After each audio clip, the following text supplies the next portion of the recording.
Hello, everyone, and welcome to yet another panel session with UNCDF at the Singapore FinTech Festival.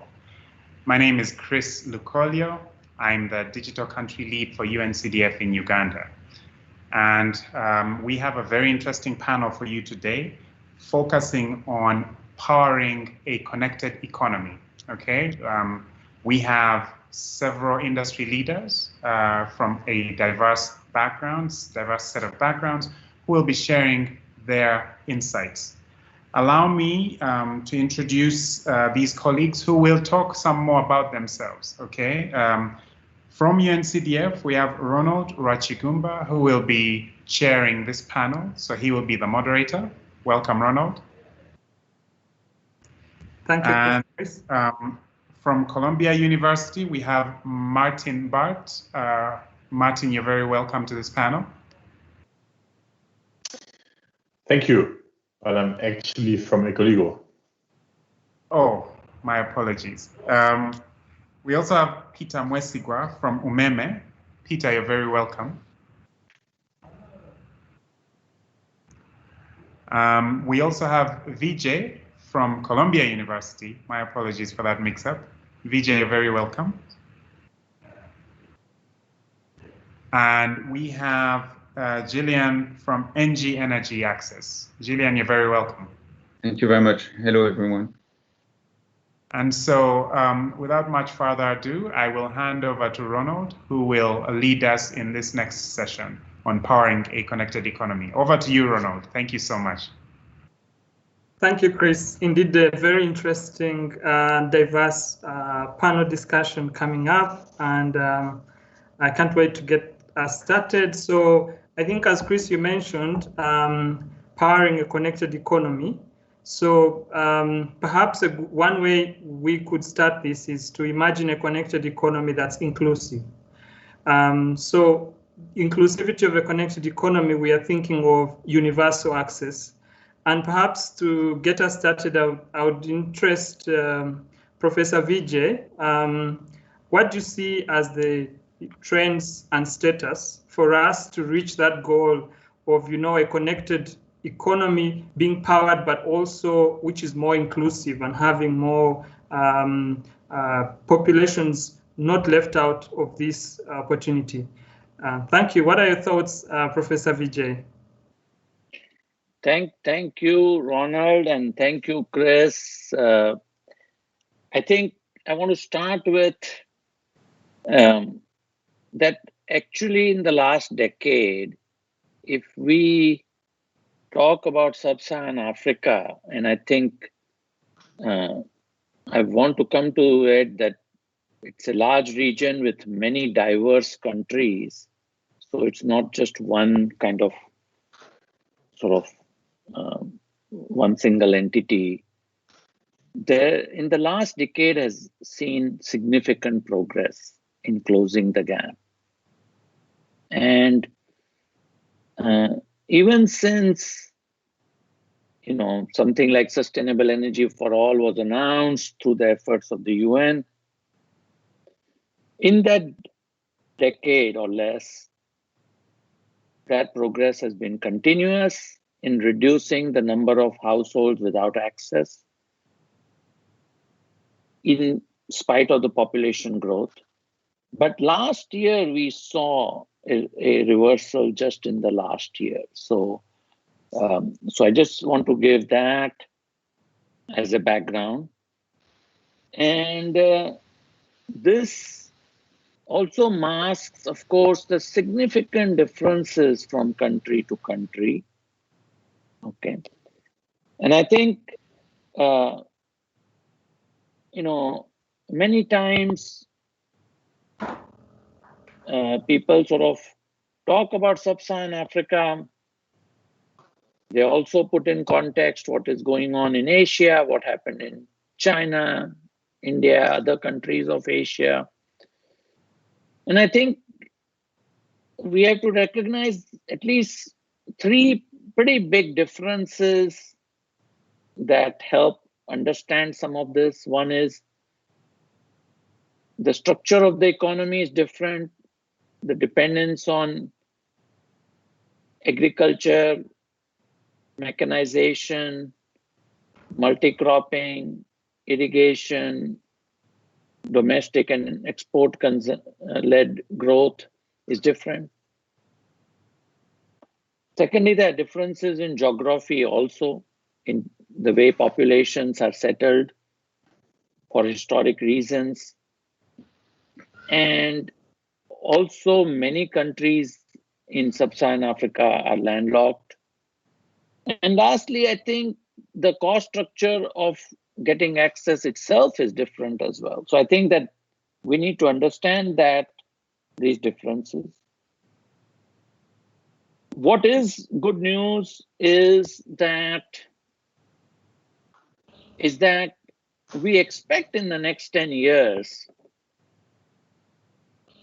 renewables to play a significant role. One big difference is that renewables, especially solar, can scale in very good way. In other words, if you do things right, one solar panel, whether for a large power plant or for a small installation, that solar panel costs the same. So that's a big plus. And so this can perhaps help overcome some of the issues of small scale, dispersed populations, and more importantly, to be able to adapt to the consumption. So if you look at, let's say as an example, a country like Kenya made a rapid progress over the last 5 years in connecting populations with the grid. We are very thoroughly studying that consumption level, and this, KPLC has been very generous to help us look at that data for every, for a sample of customers, but every month for the last 10 years. And it really starts to show that in certain kind of rural settings, the consumption, even after a year or two, is quite low. We didn't know that. So I think this kind of lessons also allow us to understand what is the differentiation in both technology and market that can be leveraged. I want to just say a couple of more things, and then we'll come back in the discussion. Solar has been game-changing in some way. Most recently, through the efforts of the IFC, I saw that in Ethiopia, a deal was signed for 2.56 cents a kilowatt hour for utility scale. And that's only 1 cent more than it was signed in Middle East, where cost of capital and currency convertibility and supply chains were very good. So this closing the gap between what this differences used to be 5-10 cents just 5 years ago, this gap is also getting closed at utility scale. And our colleagues on the panel will talk about it at the non-utility scale, at the smaller scale. And finally, I think, the role of FinTech. When we as a university first deployed about 10 years ago, several pay-as-you-go mini-grids in actually Uganda, in a Singiro district, it was an eye-opener. We had come in as engineers thinking of electricity supply and electricity demand. Only when we got there, this is 10 years ago, we learned that actually the way you can create transparent, accountable, small payments without friction was key to both, not just the consumer, but the operator as well. So the community from day one instituted payments, pay as you go, basically eliminated the cost of creating a connection.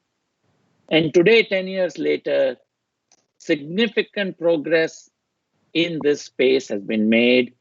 And I feel also proud that Uganda and Mali were in this pioneering phase 10 years ago. And, you know, spreading payments, I could not be in my house here in New York without a 30-year mortgage. So the role of FinTech in this is also major. So Ronald, over to you back and back to you. Yeah, thanks.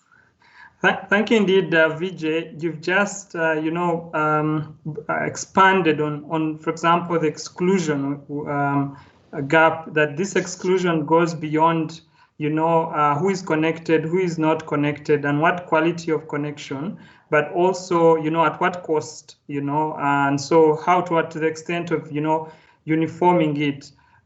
So I guess this, I turn now to the utility side of provision, and reflecting on what Vijay has shared, one wonders then, say, Gillian, for ENGIE, for example, ENGIE is coming in to intervene to fix this gap, energy poverty.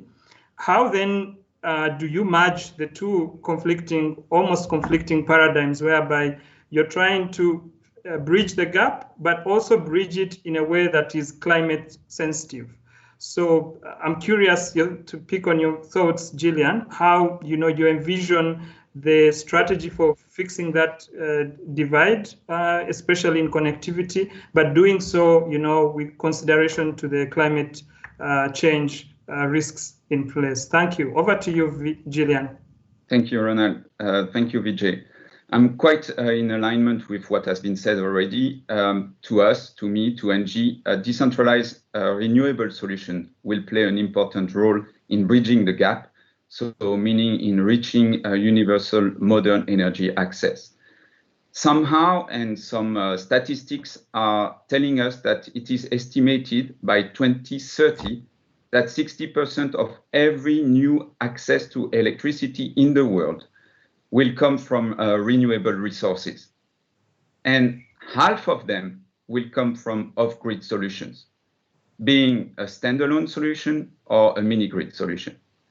And why I would say today it is the right moment. What happened? I would say that 4 game changers have created the momentum for a large, fast, and cheap deployment of off-grid electrification, or let's say off-grid solutions.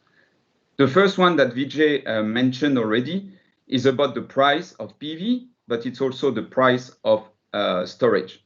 It's quite obvious, but the most decrease we will see in those 2 important components of the solution, the most affordable the solution will become for anybody on the planet. The second one, which is a little bit more indirect, is the energy efficiency. Somehow, thanks to the innovation, thanks to the progress we've made, it's possible now to power multiple appliances with a limited amount of energy. If I dig a little bit more into that subject, we can go from lighting, so very simple usage in households, then evolve in the, let's say, ladder energy. You start to have more, let's say, access to water, thanks to pump. You can support agriculture. You can support small businesses like a barber shop or a restaurant, etc. And then you move to productive usages, to industrial processes, up to, for instance, creating ice that would help to store foods. The third element, which for me is a game changer as well, is the access to mobile economy. The mobile economy comes from, of course, the penetration of mobile phone in sub-Saharan Africa, for instance. If I'm not mistaken, it's about 280 million mobile account users at the moment, and it's still growing. But it's also a way to access remote area and to make a link between delivery and financing of services. It's a flexibility for the end customer. It's seamless, it's easy, and it's pay as you go. So depending on the capability to pay, the service can be interrupted or continued. And the last one, to me, is also all the innovation and the new products penetration on the market. For instance, IoTs. Thanks to IoTs, thanks to smart meters, it's possible for companies like ours to monitor and maintain equipment remotely, which is faster, proactive, and in the end, providing a better service to the end customer. I'll hand it to you now.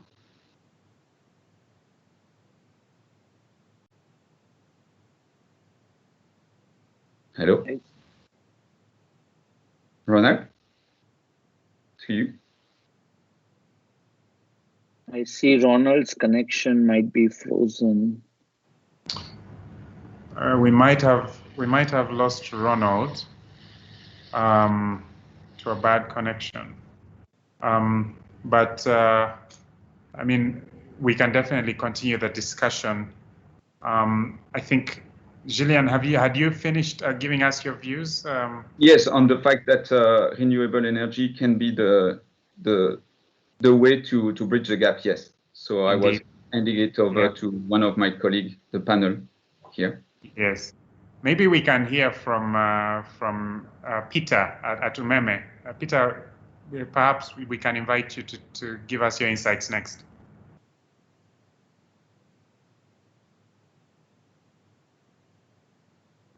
Thank you, Chris. At Umeme, we've been able to progress the way we serve customers, as well as profitability of the company due to digital solutions. And how this has helped has been in a few important ways. One, digital solutions have allowed us to go cashless, which has allowed the customer to make their payments at their convenience, whether that would be by mobile money or that would be by the bank. And that has allowed us to decongest offices, as well as reduce the cost of travel or the cost of the customer moving to our offices to access services. And that has allowed us to move. The next important part is the management of metering equipment and facilities because of the digital space. What that has allowed us to do is that we are able, like ENGIE has shared, we're able to not only read the meters, pick the consumption of the customer, but to be able to activate any other revenue collection activities at the meter via the digital space. And that has, for example, allowed us during this COVID environment to continue providing the service that is required without having to visit the customer. The third one is the ease of contacting the customer for any activities, including requests for services, including complaint resolution, where things like the app has allowed the customers to register their requests for service or complaints, and allowed us to resolve those challenges quickly and more efficiently than we were operating under before we were able to operate digitally. To note also is the smart prepayment system that has allowed us to thrive even during this COVID period. Before, that would have been a different case altogether. But because of the prepayment environment where customers are able to serve themselves from their point of call, the digital space has allowed us to progress. And much as we've had challenges with the reduced activity, the business has remained. In development at this time, for example, to improve this scope is the digital online new connection process that we are working on, which should be rolled in the near future to increase self-service to our customers and and digital documentation, which gives us more opportunities to improve not only the efficiencies we can create, but as well as the quality of service we can provide to the customer. So it's been good. It has improved the efficiencies, reduced the cost of operations, while creating new points of service to the customer. Thank you. Over to you, Chris. Actually, over to you, Ronald.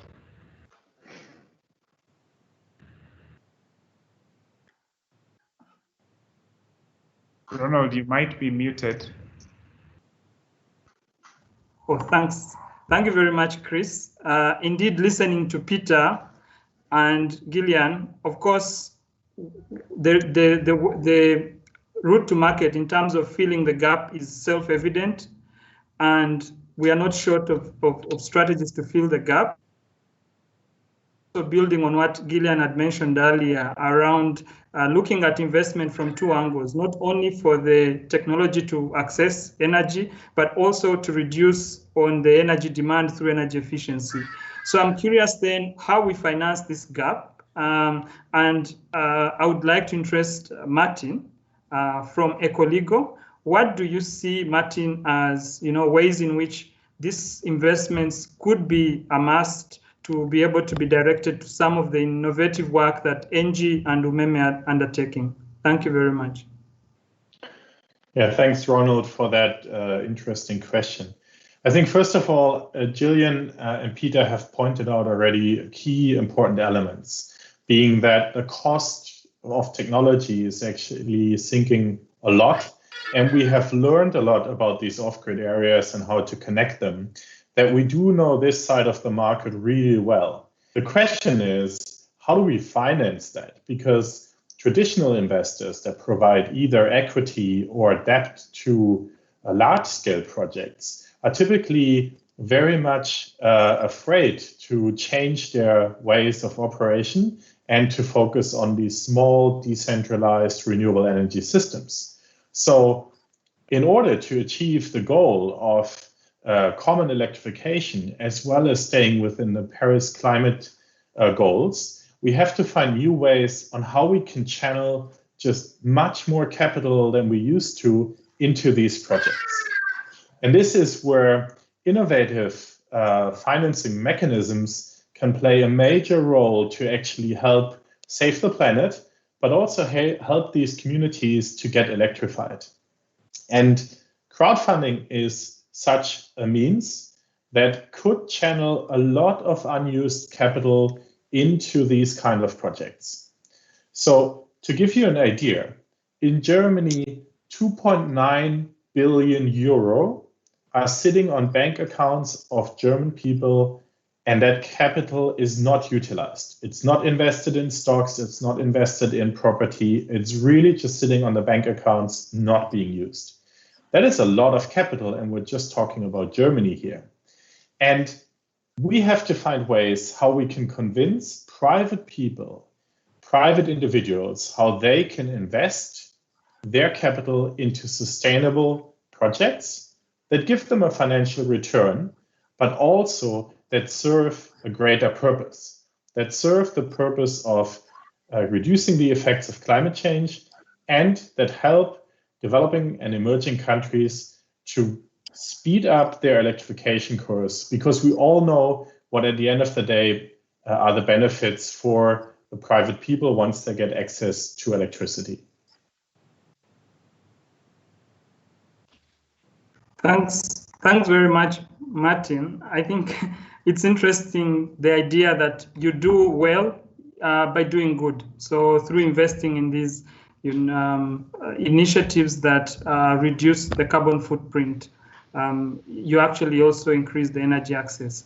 But I guess also, Martin, is from what you've described, is that as we collect, funding through crowdfunding, one question that comes is then, how do we prioritize that investment? As you mentioned, there is, of course, trying to make sure there's a good return on investment.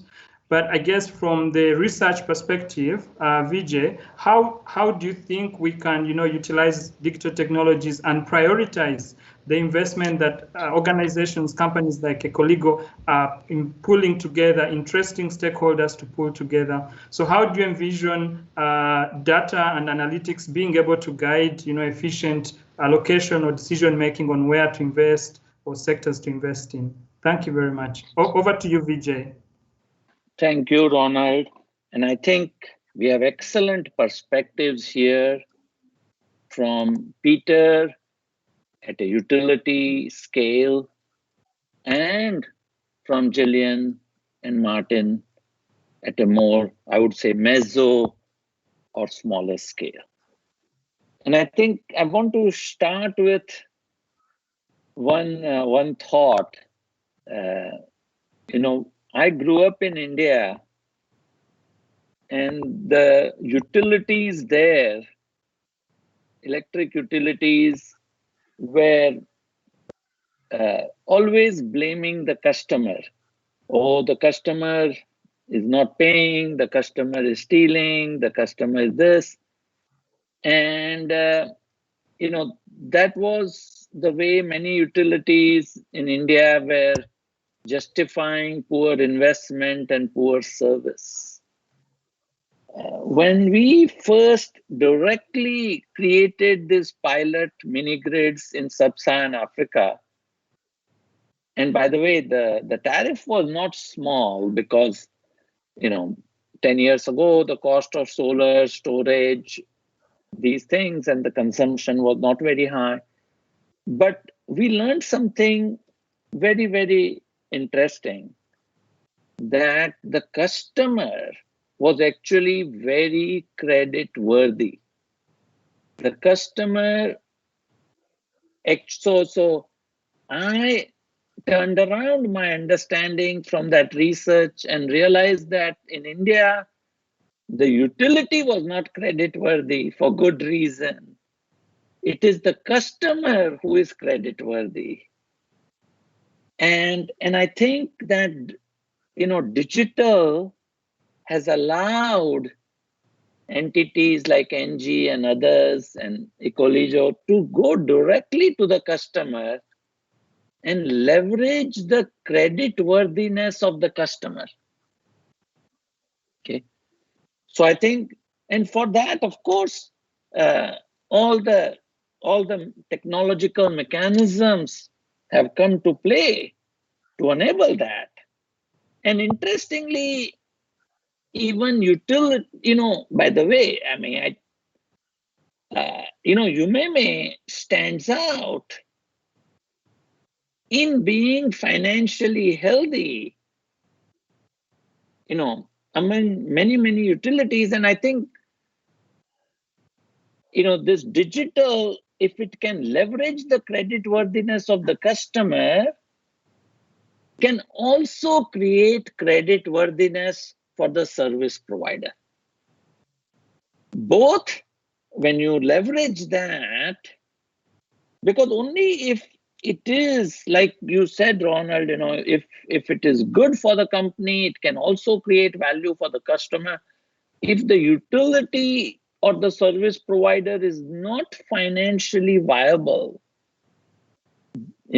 then the whole chain of, investments that are needed to ensure reliability of service, sustainability of business model, to allow more investments to come in with the good cost, low cost of capital will not happen. So I think I want to make that first point is that research is increasingly showing that the customer is creditworthy. Of course, the customer may have ability to pay that is not very high, that's one. But secondly, it may be variable over time. If you are in a rural setting with your income depend on livestock and agriculture and so on, your income through the year may vary with time. So models that allow you to do that is very good, right? So then, and Ronald, tell me if my time, okay, then how I think that's a great point, Vijay. So I not to lose the point. Can I make one more point? Just one more point, and Ronald. Okay, so and then we'll come back. But I think the point I wanted to make is to your question: how can digital and data help? And I think we can flesh it out later. But all I wanted to say here right now is, I think for this next sort of phase of what Gillian and Martin described, I think it will be very important to understand the customer at scale. For utilities in the past, big utilities, that was not as much needed. But for this new phase, we need to understand the customer well. What are the needs of the customer? What drives the income and growth of the customer? What are the credit constraints of the customer? Are there opportunities for the customer to leverage the kind of digital that we talked about? So I think I just want to leave it at that the next phase to me is truly understanding customer at scale and is differentiated, by geography, by need, and so on. And I think how data can help that can then in turn help the service providers. So I'll stop there, Ronald, but yeah. Thank you. Thanks indeed, Vijay, because it's one thing, to flip the discussion around, here is the customer who is a risk to provide access, and actually, demonstrate that actually the customer is perhaps not fully understood in terms of their ability to pay. So I think it compounds the challenge and the discussion around you have a customer to serve, but also even with the financing and with quantifying, understanding the gap.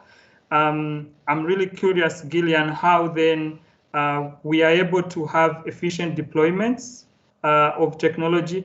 But I guess I would want to merge it with what Vijay has just shared. How do you, ensure deployments not only reach the last mile, but also in such a way that they do not, say, exacerbate the existing, say, misconception about the customer and their ability to pay?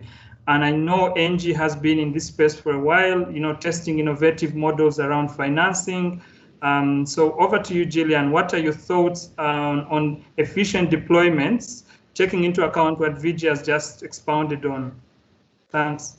Thanks, Ronald. I will try to be concise because to me there are two subjects here. How do you want to address the market, and how will you contribute to ending energy poverty and to achieve universal electrification on one side?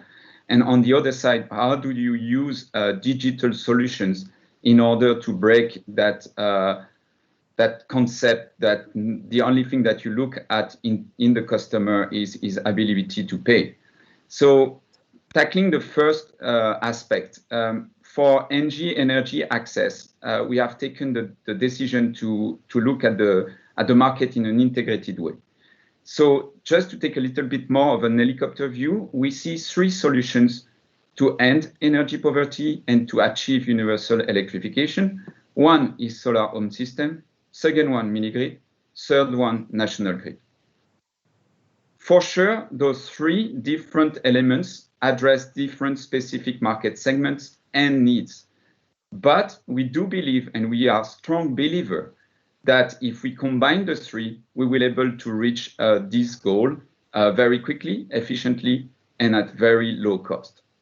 So now let's describe those three different, let's say, a way to address markets and needs. SHS are quite product and retail centered, is, let's say, standalone solution. It's a market which starts to have quite a decent maturity.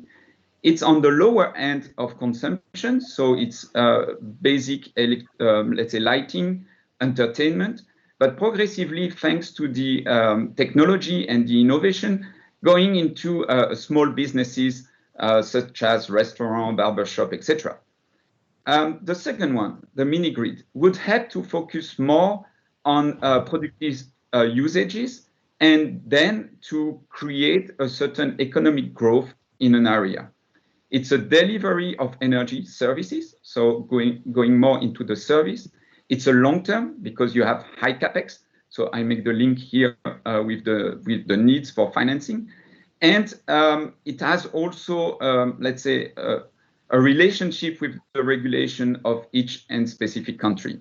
The market is still young, but definitely promising. And if we would stop here, I think we would miss the last part of how we can electrify the world, and which is the main grid. So I'm very interested in my colleague to talk about the vision of Umeme. The fact here is that the two first solutions would be able to support, help, and in an intertwined way, plan the development of this rural electrification, for instance, by helping in expanding the national grid, also supporting the grid, meaning that the business, as we call under the grid services, would help to increase reliability and availability of grid. So just in a nutshell, at the moment, in terms of activities for ENGIE Energy Access, we have already deployed this integrated way in 4 countries. And for instance, we use mini grid in the center of the village. We expand the network and the cable to a certain radius from the center. And we provide a standalone solution at the outskirts of the village. This is a seamless process. So we look at the service to the client. It should be the same service wherever you are living in a village. And so it's in order to reach the least cost possible to give access to energy. This explanation should cover your first question. If you want me to develop a little bit further on the digital, to us, digital is... Gillian, I'll come back to the digital. Okay, perfect. I think it's interesting not to lose the momentum on the approaches, as you've mentioned, the diversified approaches of looking at how then you can, in diversified way, have more options, how you distribute energy. I guess that will also have implications for how then that's paid for by the consumer. But before I then ask Martin about that question on how then, we can have more efficient, say, financing for such solutions, I want to also ask a bit more from Peter, as you touched upon it, Umeme being operating for a long time, a centralized system. How then does Umeme envision the opportunity of, having also decentralized or off-grid systems to kind of complement? Does Umeme see this as Umeme journey, or are there other configurations that Peter you'd think would be explored within Umeme? Peter? Thank you, Ronald. I want to expound on what Gillian has shared and look at what Umeme is trying to do to achieve the same. Over time, and that opens up the space for the first 2 options that Gillian shared about the off-grid and the stand-alone systems. There is a realization that extending access by only the grid remains not only expensive because of the capex required, but also a bit slow if we are going to achieve universal access. And as such, also realizing that we have new technologies that are joining in to support the access agenda.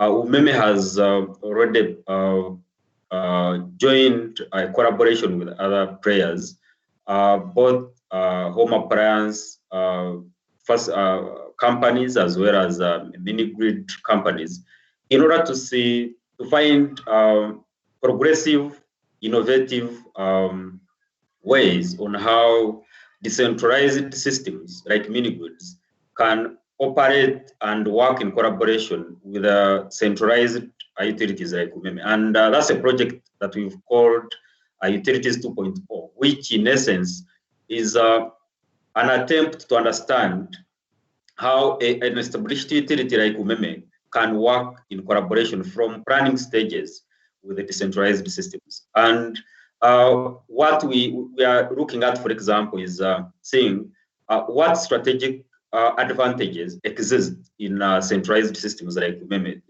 Some of them will include established structures, standardized processes, bulk purchases, but as well as standardized quality requirements. So in this collaboration, Umeme, for example, which is a centralized system, is looking at the quality of the network being put together, the quality of the metering being put together, given the research that has happened. The mini grid is looking at setting up a mini grid from sites away from the grid. And home solar system is coming in to plug the needs for tier 1 consumers. And in doing that, we're trying to see how can we fast track access by moving to greenfield sites with a mini grid, allow the mini grid to prepare the customers up to time when it's proper for the grid to interconnect, but also planning, integrating planning from the early stages, so that whatever investments are put will be able to integrate with the grid once the grid arrives, so that we can avoid dormant investments. Because once the grid arrives, you don't want the investments that have been put to go to waste. While as well allowing appliance financing, so that consumption and customers can be grown from the beginning. And that covers a very important element. Thank you. Thanks indeed. Peter, you're coming full circle to the point that Gillian had touched on when you mentioned appliances, which is touching to the energy efficiency, having a holistic approach beyond, say, only distribution of energy, but also looking at the efficiency as well as a way to increase return on investment, especially for the customer. I guess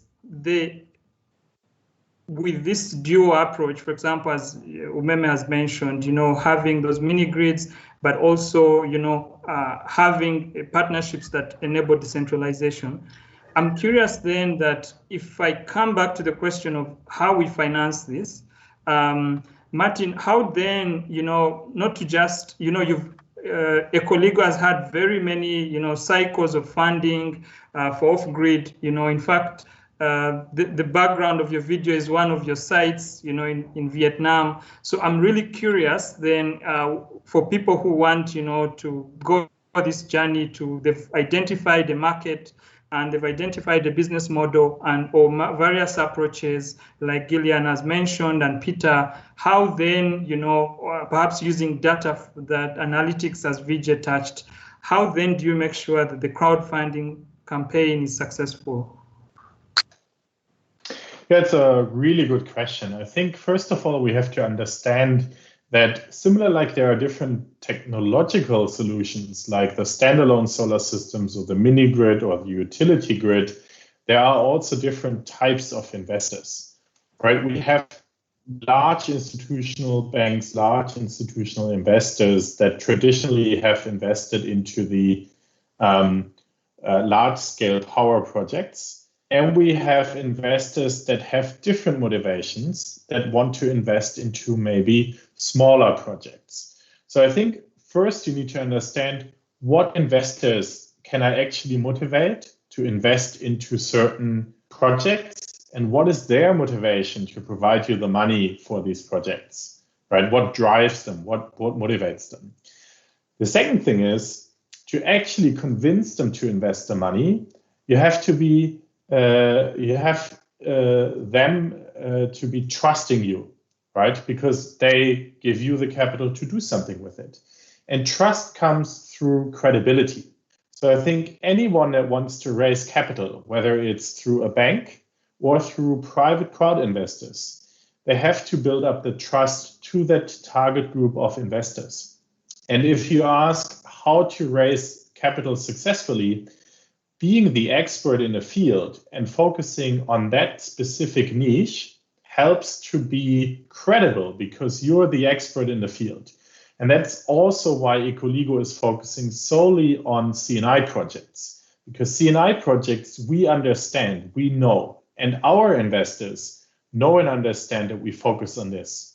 But there is plenty of different investors around to also channel capital to solar home systems, to mini grids, or to any kind of different project, because as many technological solutions there are, as many different investors there are as well.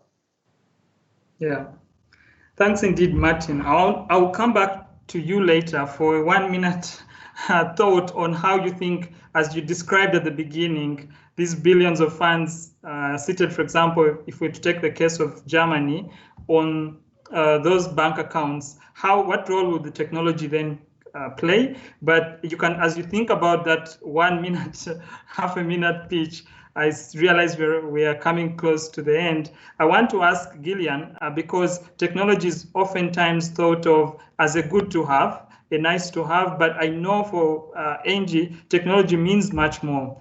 So Gillian, what does the role of technology then imply for this paradox that we've just been unraveling? Okay, so very quickly, I understand. The technology is used by us at very different stages of projects and interaction with the customer.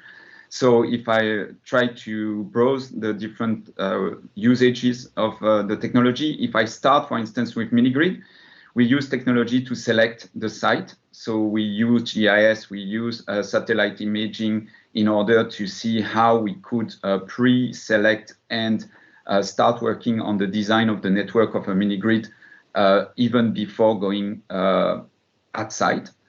Then very important in terms of technology, and I mean technical, let's say, action on our assets, on our services.